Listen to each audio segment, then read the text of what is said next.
Good afternoon. My name is Dr. Tina Medina, and this is our second session regarding overcoming sexual abuse. No more pain and shame. Today, we are going to look at the reason why I wrote the adult book and its significance to you, but most importantly, how not only in America, but internationally, there is a huge issue in regards to sexual abuse. One of the facts, according to the United States Justice Department and RAINN, which is an organization that helps with sexual abuse issues as well, they have a lot of stats regarding the issue. And it is believed that over 60 million Americans suffer from sexual abuse. And this occurred when they were children. And so we have to really look at this number, because currently, if there's 60 million Americans who suffered from sexual abuse as children, that's huge. And not only that, is that there's also this other number, which is about 270,000 children and teenagers are being sexually abused every single year. So what this creates is a really huge, monumental social problem that we have in the United States. And one of the reasons that I chose to write upon this subject was because I believe that there are some of those people in that group that need a positive, faith-based alternative in regards to looking at this issue, but seeing if there is a biblical solution, seeing if there is a Christ-centered solution, and most importantly, not only addressing the solution or the positive alternative, but to also look at the areas of self-esteem, right? Look in the areas of positive affirmations, enlightening one to know that there is life after sexual abuse, and most importantly, that there is hope. Again, hope is such a big deal. And this week, really on Friday, I posted my credentials, because in this first session that we had last Sunday, I talked about the value of experience and education and my own testimony, and most importantly, how to lead people through the journey and how to communicate and develop that sense of trust. You know, trust is something very, very important. Trust is the foundation of really any relationship. And so I posted my credentials because it's important that you know that I really went to school, my degrees are real, and that the issue of credibility excuse me, is not an issue with you. That in fact, I am educated and I am a professional in regards to this issue. So one of my reasons for posting it is just to let you know, I do have my degrees. I went to school.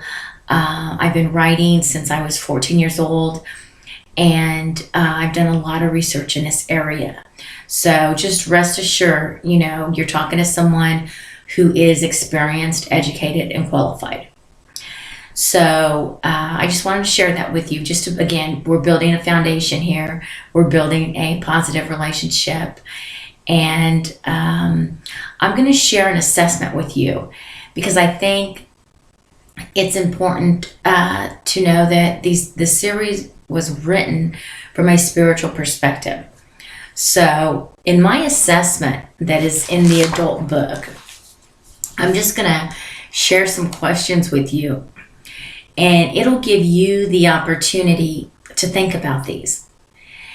And this will be a good reflection to see and determine if in fact your spirit is still hurt, or if it's still wounded from the issue of sexual abuse. In our last session, I talked about the fact that we deal from the perspective of spirituality in regards to your spirit. And like I said in that session, there's body, soul, spirit. Excuse me. So if you are suffering spiritually from sexual abuse, that needs to be addressed. And so real quickly, we're going to go through the assessment and just take time, think about these. Again, these are free sessions just to help you. And we're going to go through them together. This is on page 71 of the adult book, and it says, Assessment of Unresolved Issues Regarding Sexual Abuse. Do you still have unresolved issues in your heart? This assessment is a personal exercise for you to work through independently. The outcomes are for your eyes only.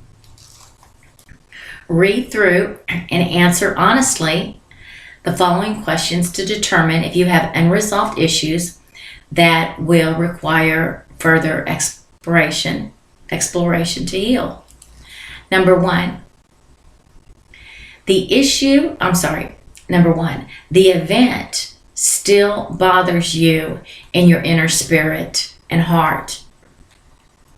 Again, very profound. If the issue of sexual abuse is still bothering you, your inner spirit and your heart, that's an indication that you may need to pursue counseling or therapy or talk to someone on a professional basis. And it's good to acknowledge that.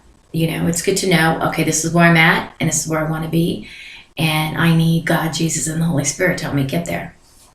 Number two, you are still affected so deeply by the event that you are still talking about it indirectly or directly.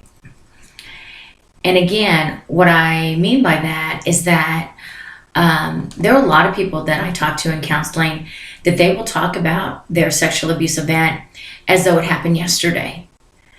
And it just determines and shows me that they're still deeply wounded. And that's good to know. That's good to know, because out of the abundance of the heart, the mouth speaks.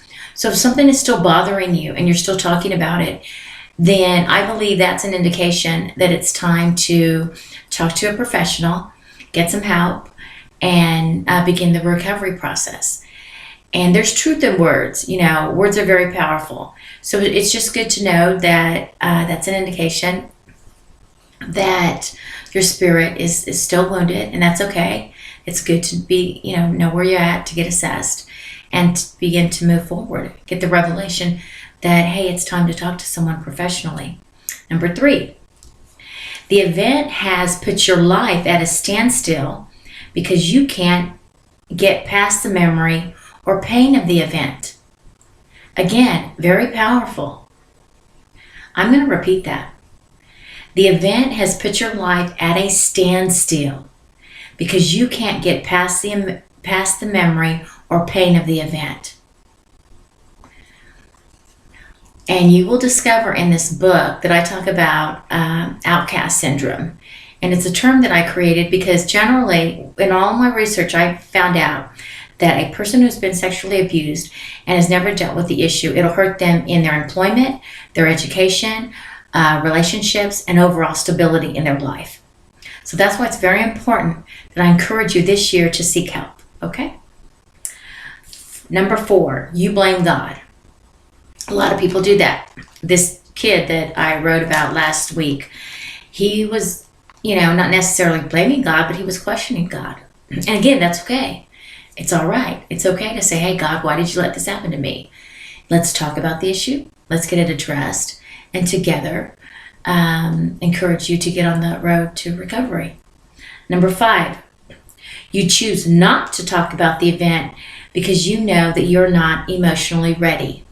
And again, not talking about it is okay as well, because it's just an indication that you're not ready. You don't trust anyone enough yet to share your pain. And that's a monumental step in itself. So again, we're not taking anything lightly. We respect and honor, where you're at. But again, It's something to think about. Number 6, you still think about and talk about the event. Out of the abundance of the heart, the mouth speaks. And what I mean by that is that you talk about the event and it's still very painful and it still hurts you and it still has you bound and it has you at a standstill. And we do not want you to be at a standstill. We want you to be on the road to recovery. Okay, number 7, you have lost your faith in God's ability to heal and restore. I'm going to repeat that. You have lost your faith in God's ability to heal and restore. A lot of people don't know that God can heal you from sexual abuse. And a lot of people don't know that you can be restored by God as well. And a lot of people have lost their faith in God after a sexual abuse incident because they blame Him and they're like, why did this happen to me? Again, very realistic thoughts. Nothing wrong with them. Just want to assess where you're at.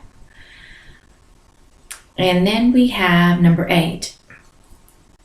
Your wounded heart speaks on your behalf.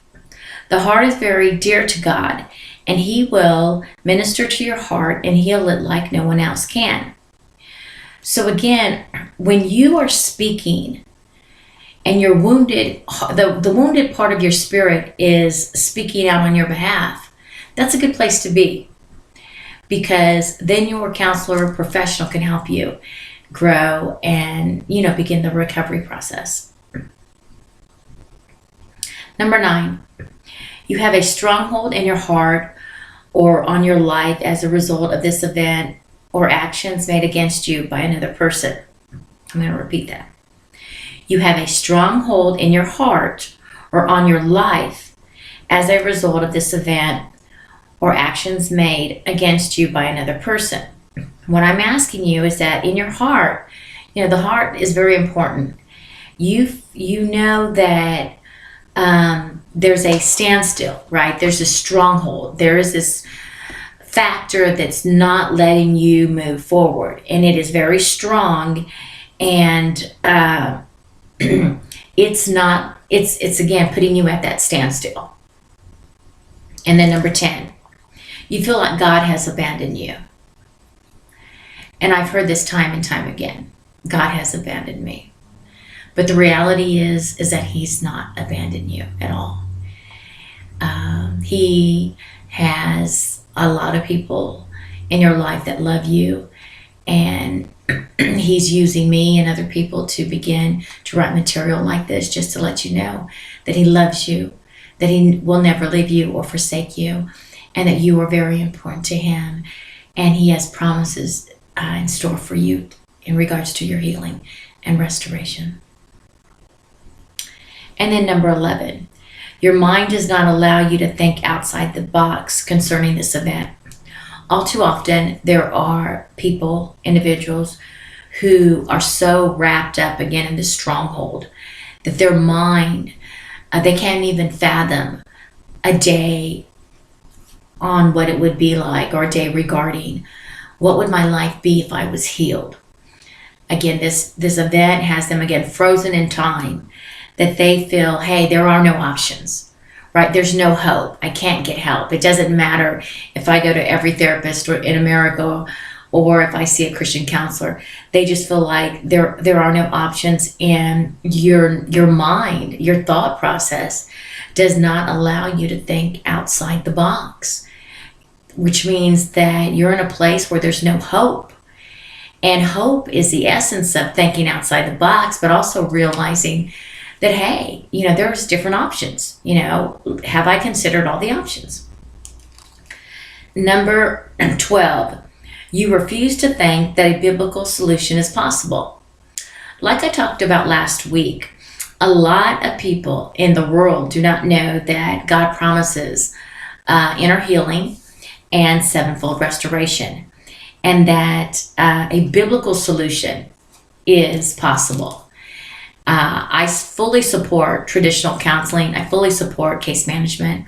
I fully support a holistic counseling as well. But there is a faith-based, biblical, positive alternative as well So all I'm asking is that, consider that option, because God's word is strong. It's very powerful. And there is a faith-based option available for you. Number 13, you have overwhelming feelings of hopelessness caused by this event, and you feel that you're just going through the motions. Again, very powerful. I'm going to repeat that. You have overwhelming feelings of hopelessness caused by this event, and you feel you're just going through the motions. I don't think I have to explain myself in regard to that, but I'm going to give you some examples.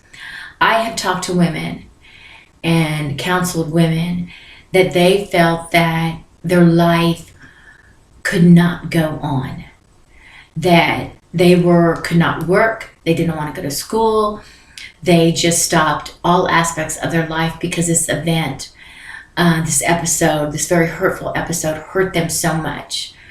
And this is a reality for some people. But I just want to encourage you that with this biblical solution, that is possible. There doesn't have to be any more helplessness. There are other positive options. And when you feel like you're just going through the motions, I'm just working, or I'm not really progressing, I have no goals, I'm at a standstill. Again, there's nothing wrong with that. However, it's when you realize that life can be positive, right? Life can be hopeful. You have natural gifts, talents, skills, and abilities. God does want you on the road to recovery. And literally what I'm presenting here is a paradigm shift from the negative to the positive. And I have a graph that I'll share in the next couple of weeks regarding that, and you'll see it biblically. And you don't have to go through the emotions. You can begin to get on the road to recovery, seek the promises of God, gain self-esteem, gain your inner healing, and walk in the fullness of restoration and recovery and healing. And then number 14, you do not think you will ever get over this event or the person that hurt you. I'm going to repeat that. You do not think you will ever get over the event or the person. And that's a place of despair. That's a sad place to be in. And if I can help you, and if these books or any other professional counselor or case manager can help you, I encourage you to seek that help now. Because if you don't ever think you can get over this, that's not the truth. The truth is you survived the event. Okay? The truth is you're a stronger person today because of it. The truth is you are resilient. The truth is you endured a very painful life act, a very disturbing episode. But guess what? You survived. You are stronger today than that day. You are a survivor. You have inner strength. You have so much potential that you don't even know. You have gifts in you. You have talents and skills and abilities and experiences that are so powerful. And so I just want to encourage you today to know that you're a survivor. And that's half the battle. The other half is just getting you on the road to recovery and beginning that inner healing process for you, not for anybody else, but for you in 2017. So just know, don't beat yourself up anymore. Don't condemn yourself. Don't blame yourself. It was never, ever your fault. But just realize today, you survived. From a spiritual perspective, this is what I tell people. The enemy took his best shot, and guess what? He lost. You won. You are victorious from a spiritual perspective. And if you can begin to walk out the journey, again, a paradigm shift will happen. It's happened with many people, and it'll happen with you. Last question, 15. You stopped your relationship with God over this event. Excuse me. When I did my very first speech on this, I've talked about a lot of other topics on a national level, but when I talked on this, it had to be about 3 years ago in a professional setting. I asked people, hey, were you mad at God?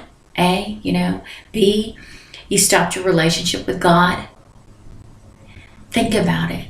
And it was so interesting because 3 people came to me and said, Dr. Tina, I did blame God and I stopped talking to him. I stopped my relationship with him. And I realized, and I spoke and we talked about the series and stuff. We spoke and I just heard them. Again, a great counselor will always listen. And then when they realized, you know what, it wasn't God's fault. There is evil in this world. And I encouraged them. I said, well, if you know where you're at, because it's always my goal to meet you where you're at.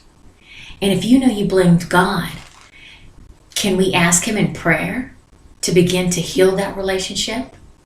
He knows. He's already forgiven you. That's the beauty of him. He already knows what happened. He's ready and willing to meet you where you're at so you can prosper, so you can grow, so you can gain your inner healing. See, that's the God that I serve. He is a strong, mighty, powerful God. He holds his word before his name. He holds, his word before himself, which means that he's mandated to perform all the promises. A very, very powerful fact. In the Bible, inner healing is promised. Sevenfold restoration is promised. And if together we can apply those principles to your sexual abuse incident, and you go to him in prayer and say, Father, my Father, I need inner healing. I need to be fully restored. Let me tell you, he will meet you where you're at. And again, he's mandated to perform his word. So it's been 22 minutes. I hope this has helped you. Again, I wish you the best this year. I loved our first session together. We had a lot of people respond, and I'm excited. And I hope this session helped you know why I wrote the books. There's millions of people hurting, not only in this nation, in America, but throughout the world. And I'm so grateful that Amazon Kindle has given me the opportunity to have my books there and in different languages to reach people throughout the world. Because to be honest, I have more international sales than I do in America at this point, and that's okay. Because I'm excited that people are reading my series. And the last thing that I wanted to talk about was, and it's true, that assessment alone is valued right now in the mental health case management community. An assessment is $150. Case management plans, about $1,500. The sessions are about $100 a piece, and there's literally 52 sessions, so do the math. Self-esteem workshops and self-esteem material, it's going for thousands. But what I did on the low end was total my book at $870. But that's not what you're going to pay. You're only going to pay $54.99. And everything, again, there's written material, self-esteem building. I went just beyond the spiritual perspective. I did a lot of positive material on self-esteem building, the 12 life factors. And I'm going to share that with you right now. Just bear with me, because I think in our case management plan, we talk about the life factors. And this is very, very crucial, because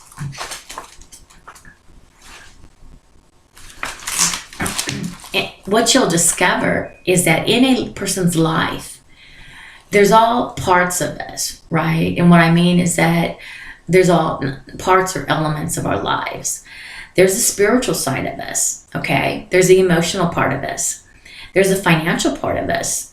There's the physical, a relational, sexual, psychological, moral, the recreational part of us, the tranquil part of us, the professional part of us, and then the developmental part of us. And there's, in these 12 life factors, we have to find balance, right? We have to find our perfect level of where we're at to be optimal, to be as productive as possible, or to gain that element of happiness. And so that's why it's really important to recognize where you're at. Because if you never, like I said last session, if you never stop the madness, and what I mean by that is that if you never slow your life down to the point where you realize, hey, something's bothering me. I have this issue of sexual abuse. I have never told anybody. I've kept my secret for 20 or 30 years. And it's destroying, or it's hindering me because I'm not at my optimal level. That's what I mean. Stop the madness. Assess yourself. We went through the questions right now. Assess yourself and see where you're at. And whether you get your help from me or your local community mental health provider that is free to some, get the help that you need now. Because once you begin the recovery, the road to recovery and the healing process, your life is going to be better. You're going to be hopeful and happy, full of joy. You'll be able to realize your natural gifts, talents, skills, and abilities, and you'll be able to live a fulfilled life. That's why I wrote this series. So I wish you the best. I look forward to speaking to you next Sunday, and God bless you, and may you have peace about this session. May you have peace in your heart, and most importantly, may you seek help today in Jesus' name. Bye-bye.